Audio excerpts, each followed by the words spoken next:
I note that we've got a few people on the meeting, and a warm welcome to all of you. To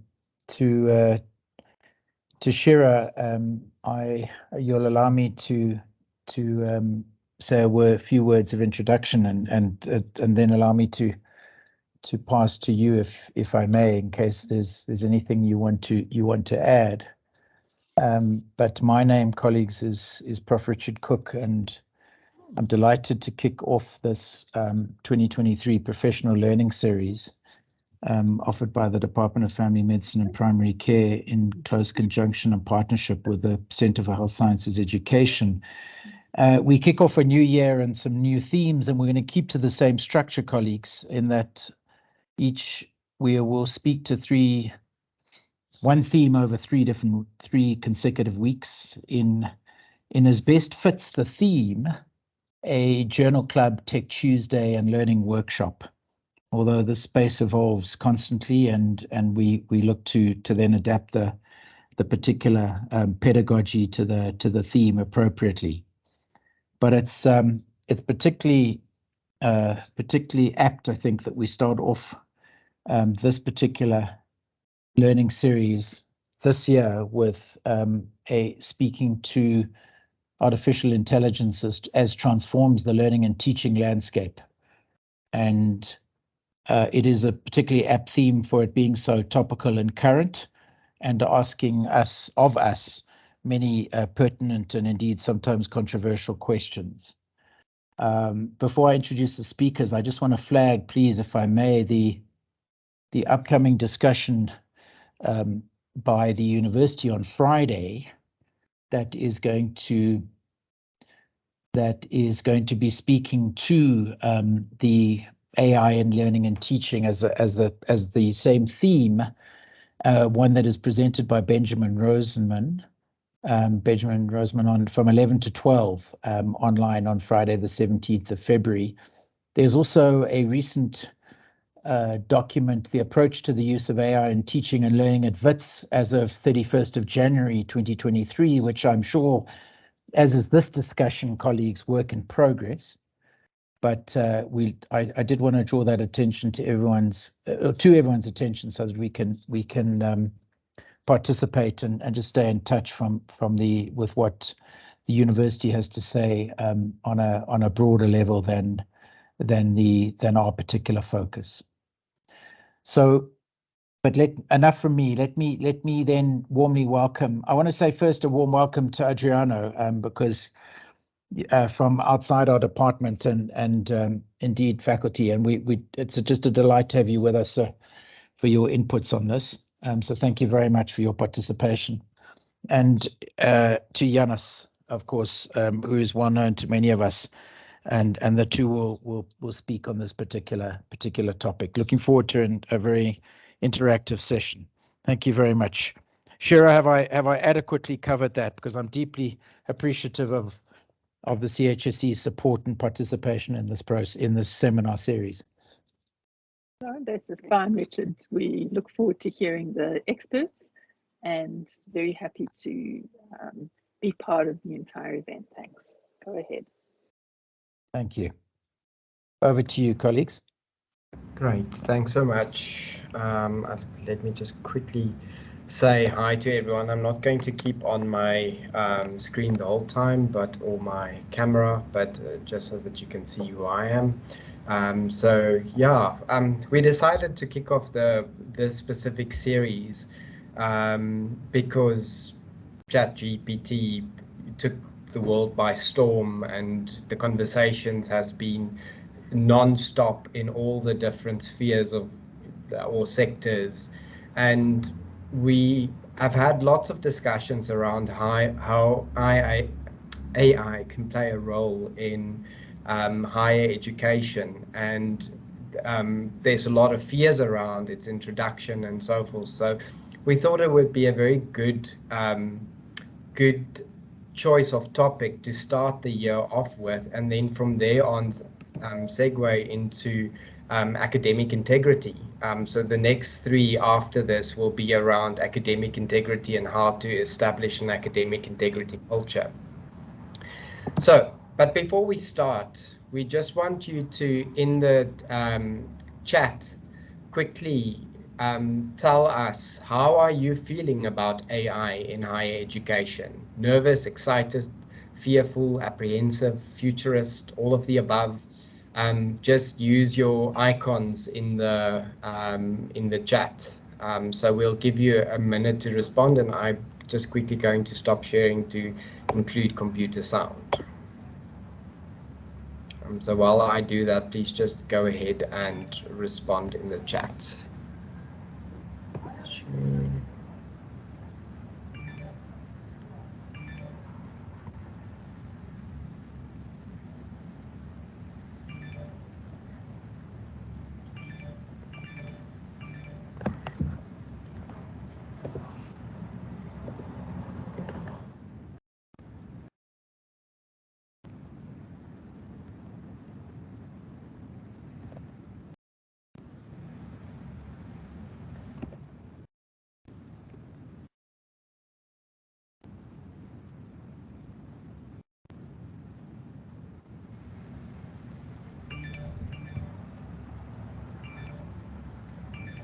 Okay, so if we look at, let's see, there's some GIFs. Okay, I take it the one from Victor is like explosive, searching, excited, celebrating it. So there's very mixed emotions around. Yeah. Adriana, I think you were the one that shared it, so if you could just reshare.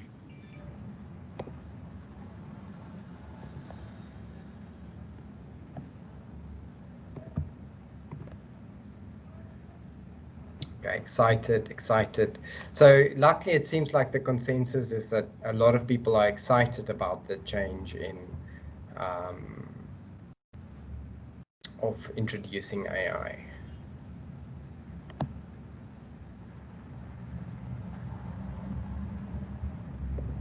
Okay, almost there, and take control.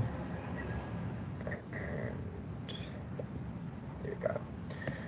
Okay, so the first thing is that using technology in higher education is not new. I mean, for the last of computers and so forth, technology has been a central part of teaching and learning, and especially with the introduction of learning management systems and collaborative tools like Microsoft Teams and so forth, and all of this used to help us with learning, teaching, administration, support, and research. And the other thing is that new tools are also continuously being added to the inventory that we can use. Now, AI is exactly like that. The only difference is that AI has a considerable impact on how we reimagine work and learning, or how we reimagine how things are going to work and so forth, because of the fact that you can ask it to write reports or develop contracts, or the fact that it recognizes language and is able to create something surrounding the request that you ask it. But not just that, it can create the images using the prompts that you give it. You can do video editing. That's very different and more efficient and quick. So the big thing is to think about how AI is going to have an impact on learning, administration, and support, and teaching and research, and how we can use this to enhance the student journey. Because it has a lot of affordances, which I'm not going to speak to, but Adriana is going to speak to. So we have a bit of a question, and that is, what are the fears of AI for higher education that you have around learning, teaching, and research? So just think about that for a minute, and I'm going to share a Jamboard with you where you can add your sticky notes, and we're not going to look at it right now. We'll be looking at these spheres at the end to open it up as a discussion. So if you look at the in the chat, I just shared the Jamboard, and I will now hand over to Adriano to fully introduce AI.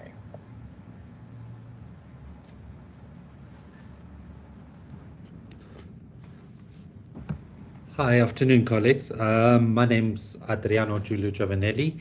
I just want to describe myself for the visually impaired. I am a middle-aged South African Italian with graying brown hair and looking a bit like a caveman at the moment.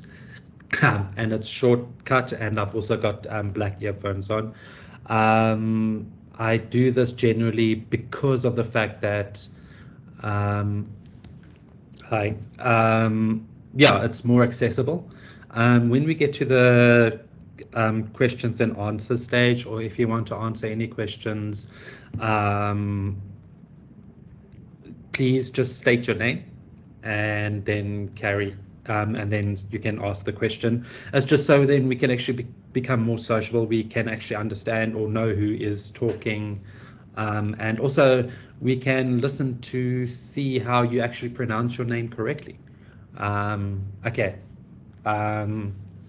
stopping with the actual admin part. I was invited to actually talk about AI and its implications in higher education. I don't class myself as an expert because I like going down rabbit holes and playing with everything I find.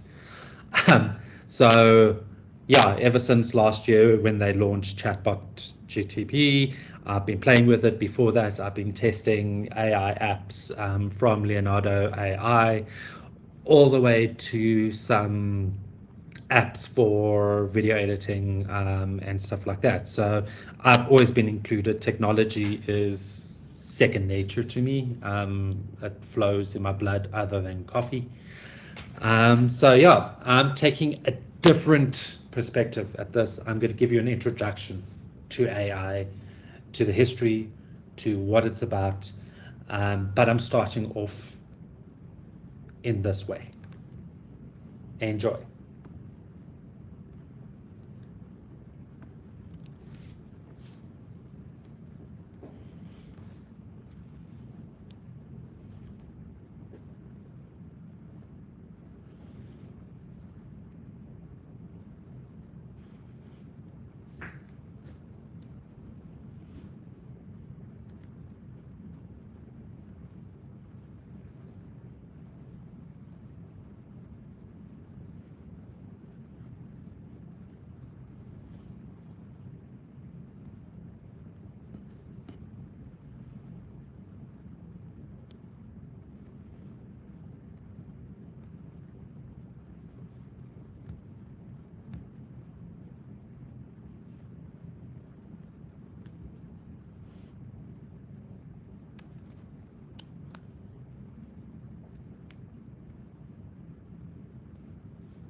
And here is a nice little fun thing. This is a story about once upon a time, there was a world where learning and teaching was done in the same way it has been done for centuries. But one day, something changed. It was a robot called AI, and it was transforming the learning and teaching landscape. AI was able to provide personalized learning experiences for each student, tailoring their lessons to their individual needs. It was able to provide real-time feedback and assessments, helping students to learn more efficiently. AI was also able to provide teachers with valuable insights into their studies progress, helping them to tailor their lessons to their students' needs. With AI learning and teaching was becoming more efficient and effective than ever before. Okay, as you've noticed, everything that I've done up to now, I have not made myself. I've prompted with AI.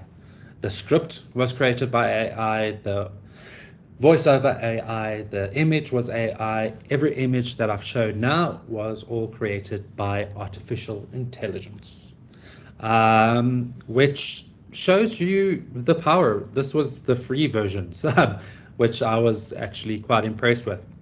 I tried to do audio, but my music skills or rhythm is really out, so I wouldn't add that.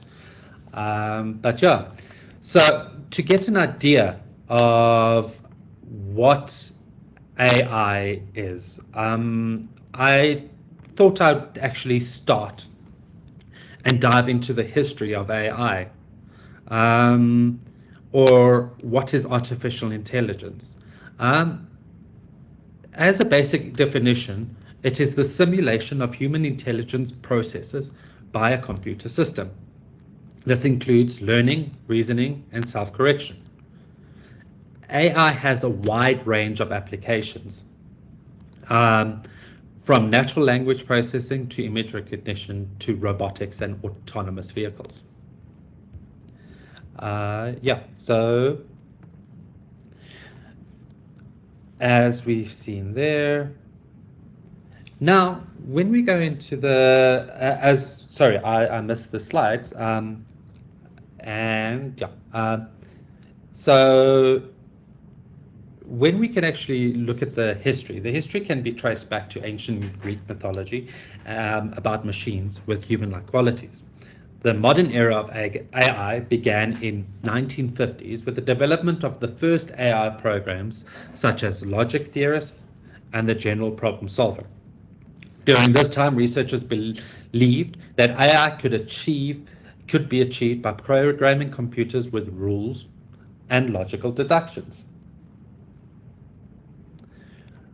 In the early 2000s, progress in AI picked up again after a bit of an AI winter, as they call it, due to the advances in computing power and the availability of large data sets. This led through breakthroughs into each areas such as speech recognition, image classification, and autonomous vehicles. Today, AI is a rapidly growing field and many applications and opportunities.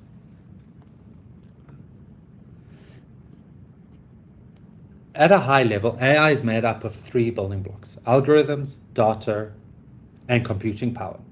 Algorithms are set of instructions that tell a computer what to do.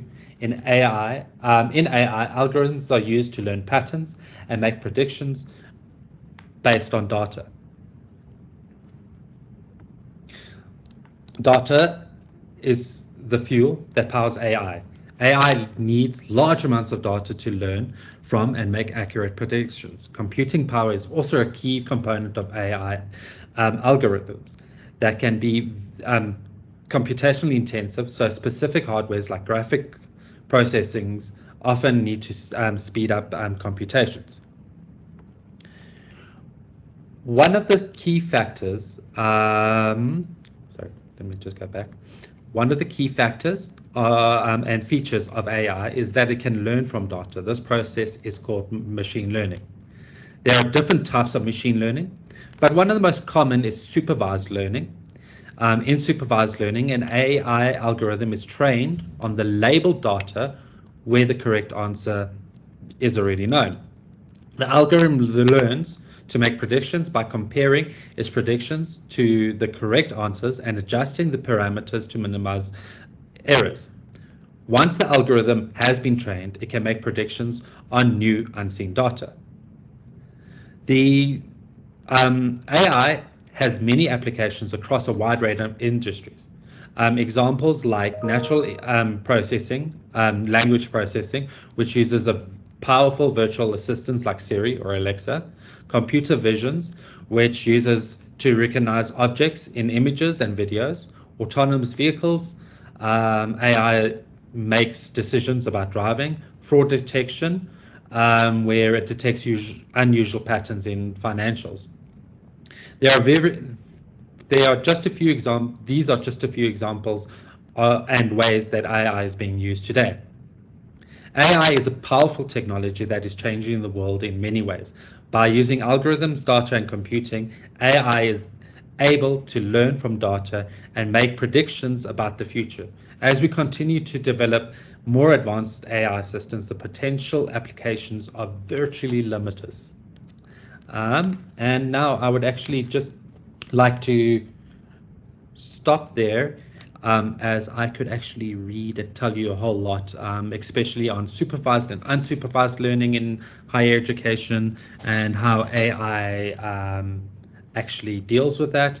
But let's stop there and let Yannis come in and talk about the furore on ChatGPT. Thank you, Adriano. So some of the conversations that I've been part of since November around academic integrity and student assessment and learning has been a lot. There's been a lot of discussions around how can we use AI in higher education, and as you saw that you can develop videos or write scripts for lessons or animations, and you can also develop specific images to explain things. And so what this means is that we actually need to reimagine how we do learning and teaching. The one question that always stood out for me from a previous colleague, she always used to mention that if you can ask Google the question, should it be in an assessment, or should it be in a test and exam? And this, I think, is also very applicable to AI in higher education. If we can ask if we can ask AI to develop something, then what exactly do we test? How do we test it? So there's a lot of questions that we need to consider around its introduction. And so yeah, we've been having conversations around how do we introduce this in assignments, and allowing students to still use AI but still build in critical thinking and so forth. So I think a big part of the discussion is around academic integrity, and then how do we do assignments differently. I'm not going to jump the gun now about academic integrity, because I think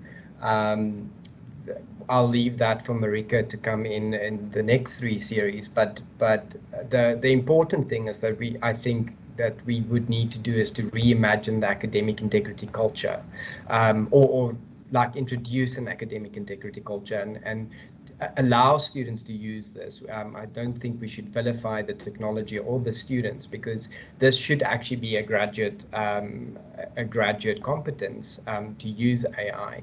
Because I think the other question that we should ask around its role in higher education is what is the future of jobs going to be like? And if we think about the future of work, then are we preparing students for the future of work? And then what's the critical question, the curriculum implications of that, and so forth. So I asked ChatGPT around what it thinks it's the role of AI in higher education should be. And it mentioned the future of AI in higher education holds promise for improving the 3 dimensions of the student experience: learning, administration, and support. So just a caveat there is that I've specifically asked it to define it around the 3 dimensions of the student experience. So learning AI has the potential to personalize learning experiences, like Adriano mentioned, and offer more effective and efficient instructional methods. For example, AI-powered adaptive learning systems can analyze student data and adjust the teaching approach in real time based on the student needs. Now, the other thing that I think it doesn't mention here, but what about the role of AI as a tutor? Like, how can we actually use ChatGPT to explain concepts better to students, for them to actually use it as a tutor? And administration. AI can streamline administrative tasks such as class scheduling, student registration, and grade tracking, saving time for both students and staff. AI chatbots can also provide 24/7 support for basic questions, freeing up students for more complex tasks. So I guess it brings it in there. And then support. AI can be used to provide students with mental health support, career guidance, and other forms of personal assistance. AI can also help to identify at-risk students and provide early intervention support. Overall, AI has the potential to enhance the student experience by making learning more effective, administration more efficient, and support more personalized. However, it is important to use AI ethically and responsibly, considering privacy and equality concerns. And as Adriano mentioned, he's played around with AI a lot. I've actually played around with it a lot in terms of helping.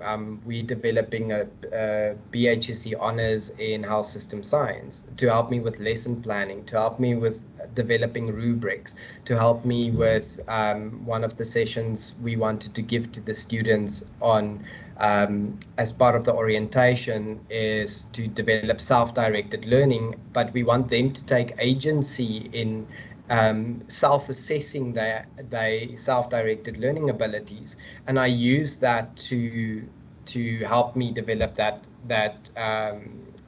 checklist, which took a lot less time than it would normally.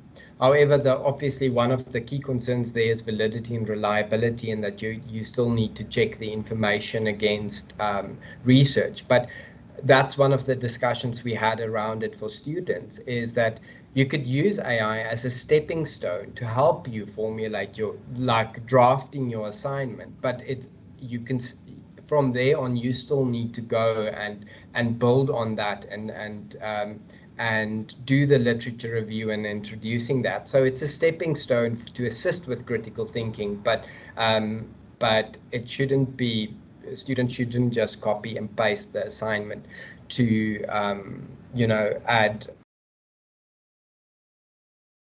part of the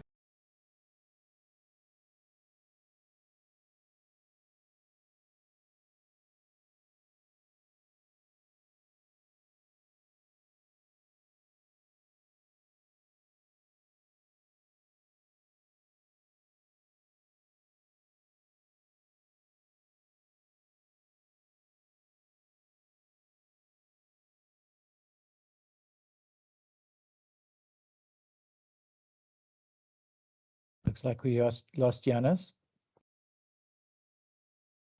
Okay, I'll come in here. Please do. Sorry.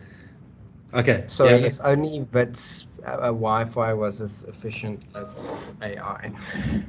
Sorry about that. So sorry, what Adriana, what were you busy saying? Oh, so before I hand over to you to add in what you wanted to say, is like what my colleague Stephen was saying is that how he tests, because Turnitin, for example, is busy developing a tool and OpenAI also developed a tool that can determine whether assessment was written by AI or not. But the what he's been doing is he would ask ChatGPT to write the assignment and then uploading that to Turnitin, so that he kind of has a benchmark against what ChatGPT would say about the assessment, which I thought was quite kind of cool way to think about how to do things. And I think that's the big component. What we need to think about is how do we reimagine our systems, processes, procedures, and so forth around introducing this tool. Adriano, did you want to say something there? Because as I joined back in, I heard you wanted to say. No, I just wanted to carry on the thought process. So then there's no crickets and stuff like that. But yeah, no, like I just wanted to jump, also say from that as well now, thinking about it. It helps on the administration side, like I've coded my Gmail with Chatbot GPT to actually write my emails for me. So as soon as it does the whole thread, and then it'll work out a response, and it'll really put it into your response in your email, and then all you have to do is just look at it, edit it, or send it. So yeah, there's stuff like that where it actually makes your life easier and faster, that in the past you couldn't really think of. And especially with the times or the university where we are now, in the education ecosystem, is that we are all wearing many hats. So this actually starts helping dissolve some of them. So yeah, and just back on my previous thinking around what you reminded me that So I would, for example, give ChatGPT to write the purpose. Sorry, I would write the purpose of the session, and then I would ask it for learning outcomes and some activities.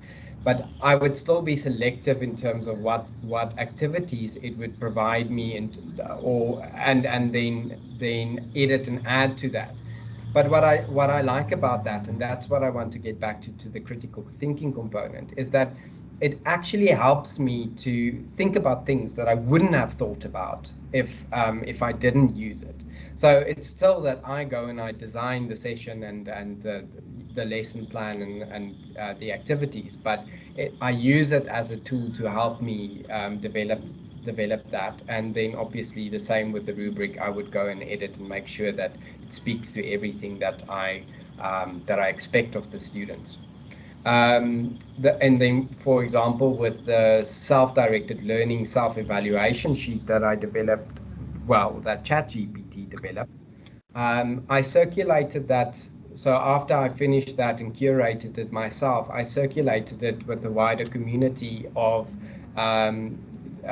people working with student support and so forth to identify additional dimensions. So one of the things that Zola, for example, identified was that wasn't in the self-evaluation check sheet was for example, students taking the initiative to ask for help.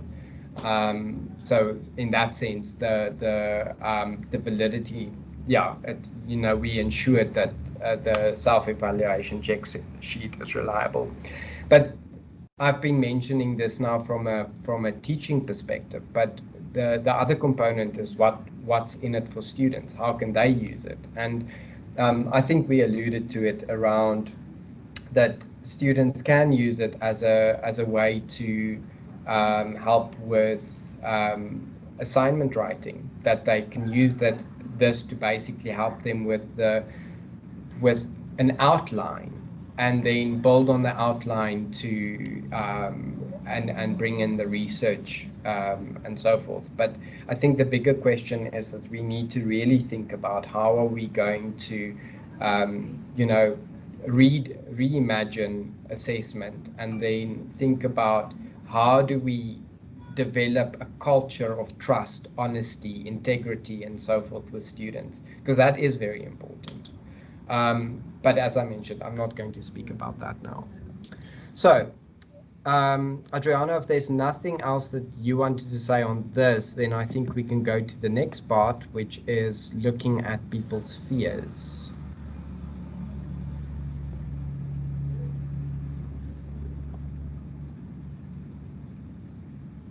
Okay. Nothing from us, sorry. Cool. So I asked you to, and let me just stop sharing the screen and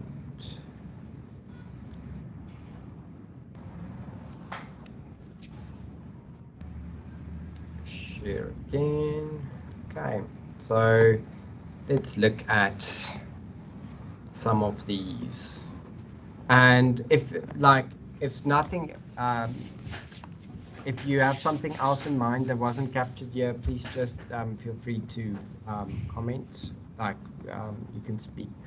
So it could inhibit critical thinking among students. So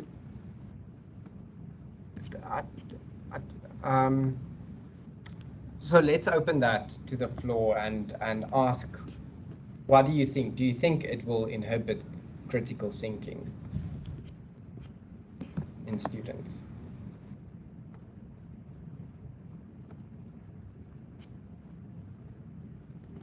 Yes, Richard. So let's really let's get down to the nub, or speak freely. I mean, I think yes, I really do. I think, and I really need to be convinced otherwise, and I'm hoping to be convinced. There's a learning process that also is referred to by one of our good colleagues on one of the sticky notes, that is absolutely fundamental to the critical thinking abilities and competencies being developed in our students, or by our students. And if they can, there's no shortcut to that, in my view. Students take shortcuts anyway. It's difficult enough, as do faculty, to be honest, myself included. I mean, we all get lazy at times, but so if I'm not in a process, and a learning process is demanded of me that develops critical thinking, because it's not easy, is it, colleagues, to develop critical thinking, then surely that's a bad thing. If shortcuts are allowed, or shortcuts are going to be supported. But help me here, I'm feeling quite desperate, colleagues. Richard, Please, could I just Adriana. give it insight there? What I found with all this AI and that is floating around and everybody's playing with, is that it doesn't replace replace the critical thinking. It's a tool, like any other tool, like Grammarly, like Turnitin, and that. If people want to do shortcuts, they will. But it's how you integrate it within the learning environment. Because what I found is that it actually ignites that flame of interest, or like if you spend like 3 months on your masters trying to figure out your main questions, for it, this actually gives you an idea. It gives you a direction, gives you that flame to actually say, wait, let me consider it this way, and you can follow those leads on that. So it actually facilitates for faster thinking and engagement, because then it'll add that agency to the student as well to say, oh wow, okay, I didn't think of it that way. Oh wow, this is like a nice starting point. Let me carry on further. Whereas on a negative side, I'm going to sit and mull over something for 2 months and feel that I've gotten nowhere. Therefore, even if you are trying to develop your critical thinking and all that, you're not going to, because of that negativity, because of that emotional response to it. In that sense, there is some positives to it. There is some things that could work, but that's why we're having these conversations. That's why there's a furore within the community, is that how do we use it? How do we integrate it within our landscape? Now that makes a lot of sense. Just to say, I mean, now I'm feeling slightly better now. I mean, if we can create and maintain agency, then and get students over hurdles and things. Yeah, I hear you. But back to you. I see Stephen's hands up. Yeah, hi everyone. I also wanted to respond to Richard's concern. I think Adriano said it really well. Like, if you see AI as a tool and you choose how to use that tool to direct the learning, then you have that agency. I tried this with our honors students because I guess they are pioneering the course. So we're trying to see how we could use the AI, and I asked the AI just to kind of summarize something around a health systems challenge, like how would it characterize the key health system challenges in South Africa post COVID-19, something like that. But so there were some really good responses from the AI, but it wasn't everything. So the follow-on is then to direct that kind of critical thinking to get you to say, do you agree with this summary? What do you think is missing from the summary? Where do you think the information came from? How do you know that the information is reliable? So those are all kind of like tools to developing critical thinking. But the job of kind of summarizing that question, I think it just kind of made the process a little bit easier. But it also pointed out to the students that actually, you have to know whether, like, how do you know whether you can rely on this or not?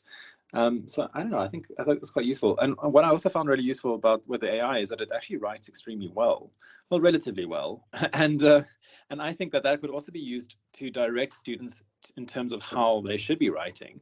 So you could give them like something that an AI has generated and say, well, why did this make sense to you? How was it, like, a topic sentence framed? When was the evidence brought in? So that kind of stuff. So students can see kind of a logic. When Giannis was reading what the AI had written in his previous point, it kind of like comes back to itself and summarizes everything all very nice and neatly. And that's quite a skill to teach. So I think I think if we see it as a tool, then and we have some control over it, then yeah, it's fantastic.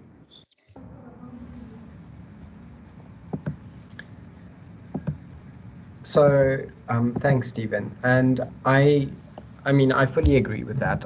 We've had the discussion previously around critical thinking, and I think what becomes really important with the introduction of ChatGPT and so forth is critical thinking, because you still need to discern whether that argument is valid and reliable, and what it gives you, and see how that applies and what you can add to that and so forth. So I think if it's used well, so in Stephen's assignment, when he told me that he did that, like asking ChatGPT to summarize a health systems challenge and then asking them, do you agree with, do you agree with this? Why or why not? I thought that was a really good way of bringing in more critical thinking, and to sort of teach the students how to use that. Okay, so let's, does anyone else want to say something on that, or shall we look at another challenge? Giannis, there's a couple of interesting things coming in the chat, where, like Christine says, it doesn't always understand the South African context. So higher order thinking is something the app cannot do. So she says that, but the lower order assessments that allow students to learn, understand basic concepts is what I'm worried about. So one thing just on that is that it is an AI model and it needs to be trained. So one of the things that we, for some of the work that we've been doing, is that we've been feeding in information and correcting it. And as you train it, it actually gets better. Like Stephen, after I've spent some time training the AI, Stephen typed in a question and then he said, then he told me later, oh, but this ChatGPT is saying exactly what we've been writing about. And I was like, yes, that's because I've been feeding a lot of information into the thing to actually help us to give more context specific advice and so forth. So I think that is a limitation, but obviously the model can be trained. And I think once it has access to more information, then that's also will also change. Okay, let's hand, Mervin, I see your hands up. Thank you, and thanks very much to both of you. And I'm talking absolutely as a novice who is, as I mentioned in my comment, both excited and intimidated by this technology. And I have two issues about which I'm concerned. We're dealing, you've been talking about people who've been dealing with AI.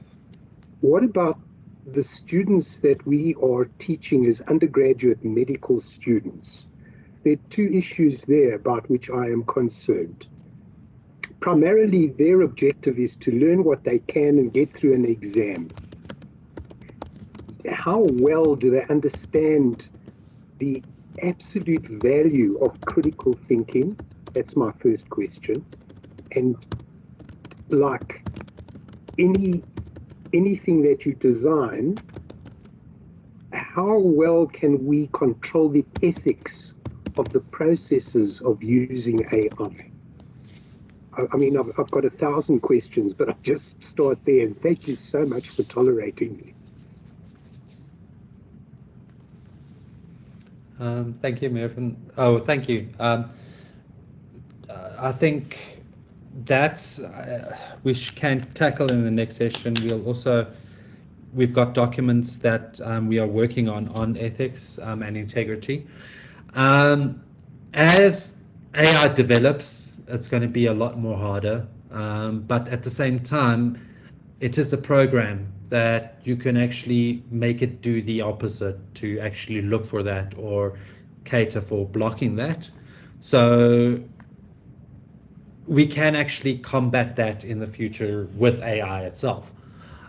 But at the same time, it's how we actually actively work together and introduce tools within the course design or curricula and work out a system of how to use it effectively for the different disciplines. Because some disciplines, it's more about the more heuristic approaches to learning, where they actually learn the most. Where other courses, it's more the academic writing, which that's where a lot of it might actually start in becoming more murky. So at this moment in time, we as a university or as a community, we need to work out and find these loopholes and find out where it is, because we cannot assume or think where loopholes or where gaps are, because that would get us to, it's a infinite and it's a very deep hole. Does that make sense? It does. Thank you. And just on from that, in terms of your question around critical thinking or your comment around critical thinking, I fully agree with you. I think one of the things that we would have to think about is how do we scaffold more critical thinking in relation to using AI and training students, to apply it. But I think that's also going to come with a bit of time, is that but I think starting the conversations and thinking about how to do it it's a good place to start now.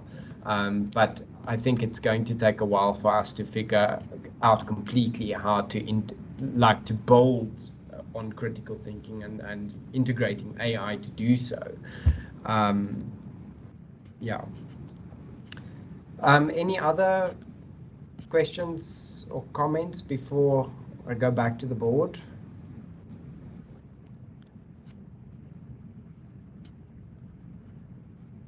Yes.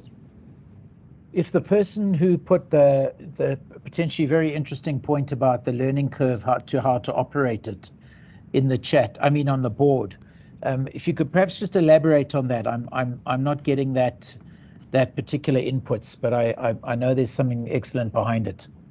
Back to you, Jonas. Thank you. Thank you. Okay.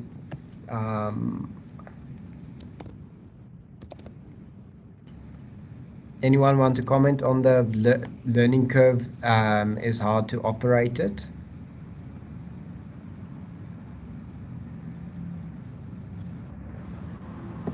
So I think what is meant by that statement, and I agree with that, is that learning how to use AI is going to be a learning curve, and how to use it effectively, especially as I think what's going to happen, like as soon as ChatGPT was introduced, there were 300 different well, actually I don't entirely know, this isn't it, but 300 different tools that was developed on the back of ChatGPT that could do different functions and so forth.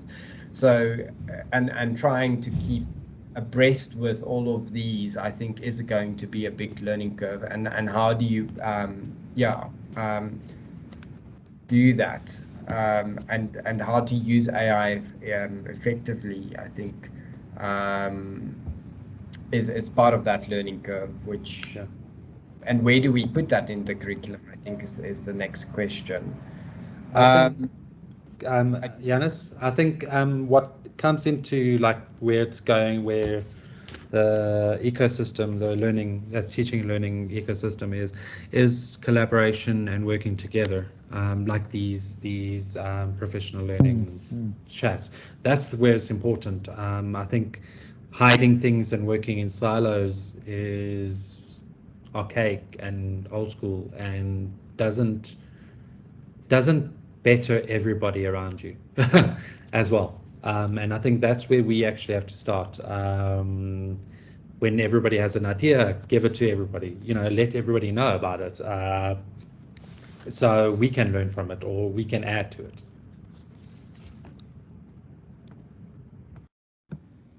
So I fully agree with you about like working in teams and so forth.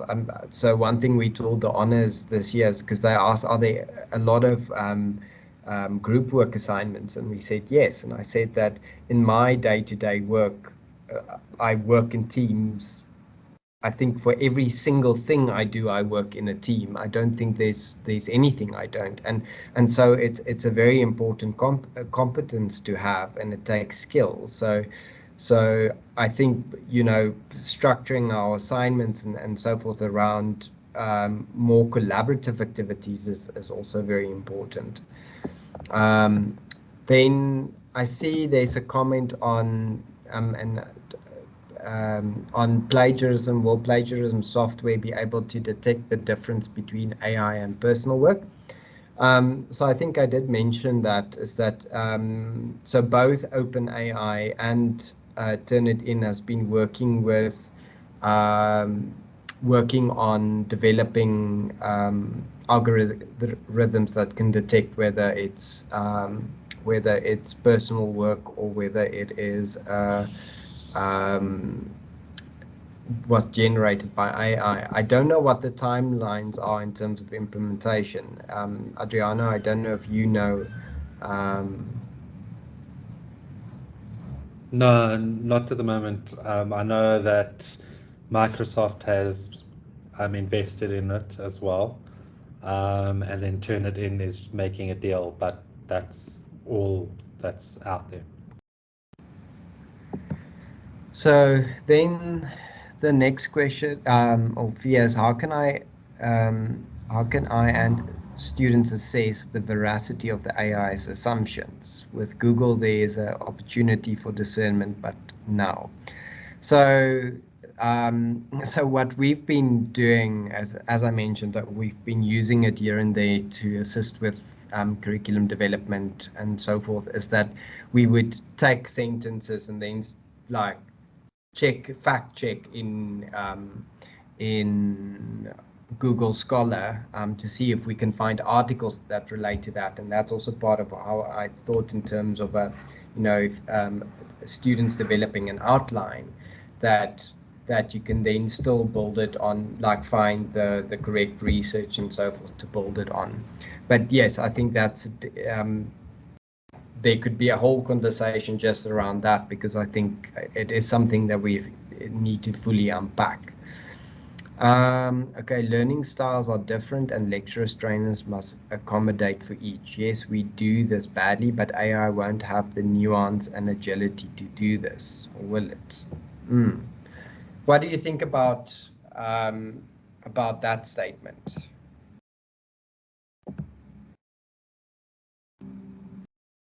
Anyone?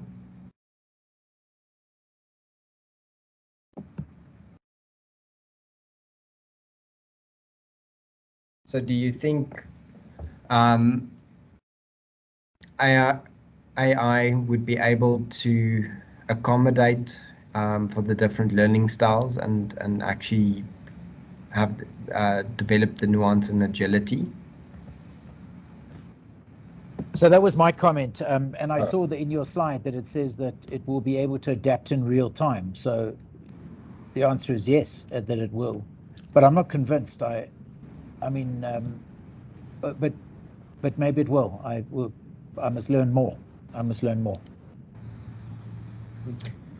But that's also to do with us as like a faculty, like instructional designers, course designers, and academics, of integrating it, utilizing those methodologies and different styles and stuff like that. So that's where it comes in. We can't just leave AI to do it ourselves. We need to, like any AI, we need to prompt it. We need to say what it needs to do. So if it's that's where it comes in. We work around it. We make it work for us. That's and we integrate it how we want it, so it can fit into the different learning styles or the different methodologies methods that we actually teach in. Okay. Yeah, and then just a last comment, I see it's 5 o'clock, is that it could affect the digital divide in new and unknown ways, and I definitely think that is very true, and something that we also need to think about is what could the impact be of introducing this. The one thing it did make me think of, and it's yet back to my comment I made earlier about graduateness and the future of employment, is that I saw a comment on LinkedIn that said AI won't replace you, but a person using AI will, and that also speaks to the digital divide, I think, is that, and yeah, I mean, there's, I think, a lot of questions still about how do we integrate this, how do we work to do it differently. But I think from now on, I think in the next couple of sessions that we do, we can actually we're going to break it down. We're going to go through different tools, immediate tools that we can use now that's easy and effective. And then from there, I've given you documents that were created by CLTD, which is your chatbot for learning and teaching, and then also some tools. It's an open document that as soon as people find tools or AI tools that we can use, we can actually use that. And I think the best thing at this moment in time is play. Have fun, you know, see what I've done. I did this morning for the initial part of the presentation, and it was all done by AI.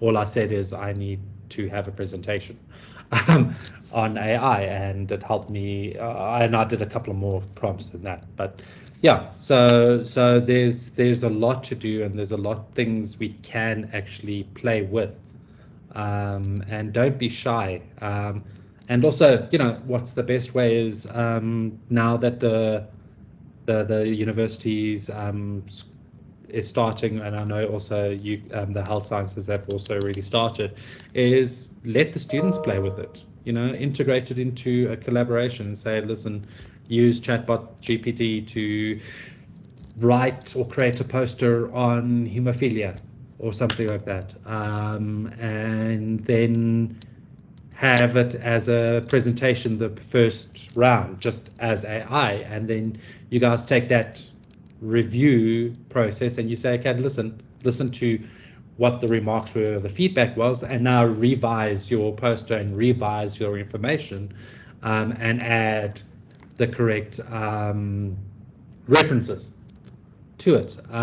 So that's a nice, quick, fun way to integrate it within a lesson. And you can also get direct feedback from the students and see how they use it, what they think. And also you can actually do like a litmus test of how it works within your class. Yeah, thanks for that. So just Brilliant. on that, so next week we'll be doing AI tools in the learning and teaching landscape. So this is going to be a practical session where we're going to, well, hopefully by then you have created your ChatGPT account and played around a bit, but we're going to show some examples of how you can use some of these tools for different activities. So it's going to be specifically focused on using the tools. And yeah, and then the last week would sort of be a workshop, and after that we'll then have 3 weeks on academic integrity. So just in terms of ending the session, I just have one question as a checkout, and then I'll hand over to Prof. Cook. But how do you feel after the session? Like, just a reflective checkout question. How do you feel about AI after the session? And then I don't know if anyone from Richard or Shira, is there anything else that you want to add?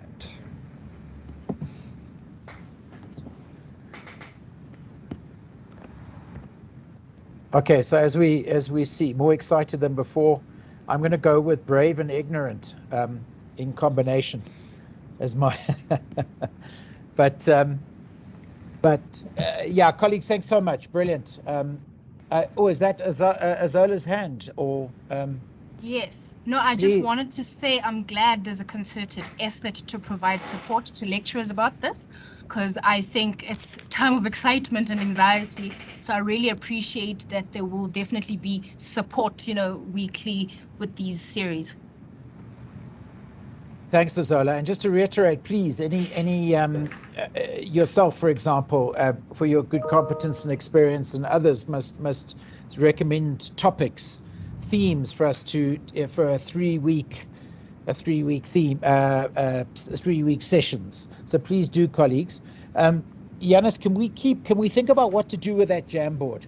Because that's good communication from colleagues, and we might want to distribute that to some key people, just so that thoughts and things are flagged, and I might even send it to Benjamin Rosman, the professor of computer science who's giving the session on Friday, just to prompt him to that this is the thinking out there. So we kind of just keep the links going in terms of this conversation.